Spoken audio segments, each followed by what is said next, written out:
বিরতির পর স্বাগত। বাংলাদেশে এবার যুদ্ধের আশঙ্কা। ইউনূসকে সতর্ক করলো গণ আধিকারিক পরিষদ।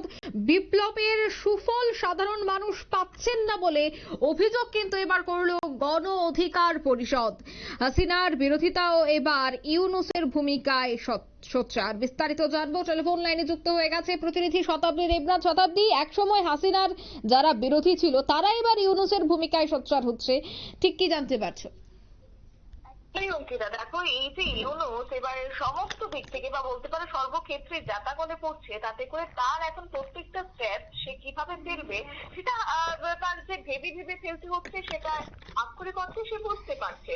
এবং দেখো, এই যে জুলাই বিপ্লব এবং সেই বিপ্লব নিয়ে যদি কোনো রকমের কোনো ভুল সিদ্ধান্ত ইউনূস নেয় তাহলে কিন্তু সেখানে আরো তাকে পড়তে হবে। এবং সেই নিয়ে কার্যত এবার তারা প্রেস রিলিজ করেছে।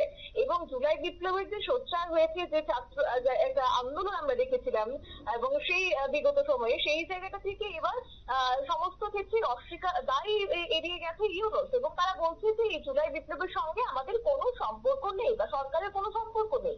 এবং দেখো, জুলাই বিপ্লব নিয়ে যদি ভুল সিদ্ধান্ত এবং জাতীয় অনৈক্য সৃষ্টি হয় তাহলে দেশে এবার গৃহযুদ্ধ তৈরি হতে বাধ্য।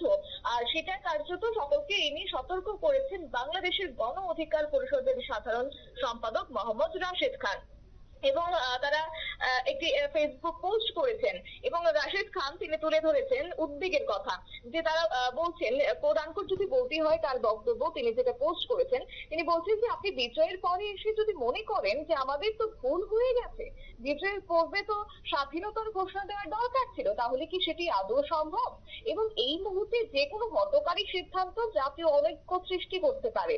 2018 সালের যে কোটা সংস্কার আন্দোলন 2018 সালে হয়েছে, তার থেকে বা সেই আন্দোলনের থেকে কিন্তু 2024 সালে কোটা ফেরানোর যে আন্দোলন বা সেই পরিপ্রেক্ষিতে কিন্তু 2024 সালে কোটা ফেরানোর আন্দোলন বা গণ অভ্যুত্থানের সূত্রপাত হয়েছে, সেটা বিভিন্ন মহল বলছে। এবং শিক্ষার্থীদের শুরুতে 2018 সালের কোটা বাতিলের পরিপত্র পুনর্বহালের দাবিতে রাজপথে নেমেছে। এবং যার কারণে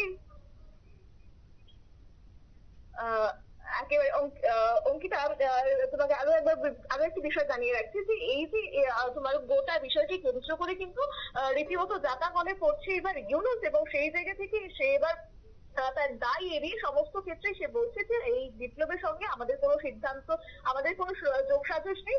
এবং সঙ্গে এই যে কিছুক্ষণ আগে বলছেন শেখ হাসিনা গ্রাফিতি আঁকা মেট্রো রেলের পিলারটিতে গৃহস্তম্ভ হিসেবে ঘোষণা করা, সেটা কার্যত এবার তোমার ডাক দিয়েছে জুলাই বিপ্লবের সমন্বয়করা। তারা বলছে যে আগামী 31 ডিসেম্বর এই জুলাই বিপ্লবের ঘোষণাপত্রে একাধিক সিদ্ধান্ত তারা পেশ করবেন।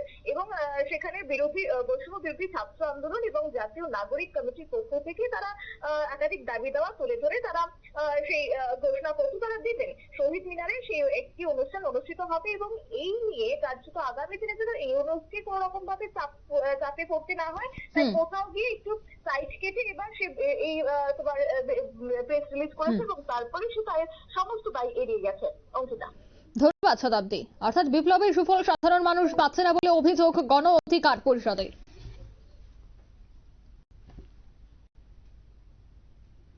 নিয়ে নিচ্ছে এই মুহূর্তে ছোট্ট একটি বিজ্ঞাপন, বিরতির সঙ্গে থাকুন।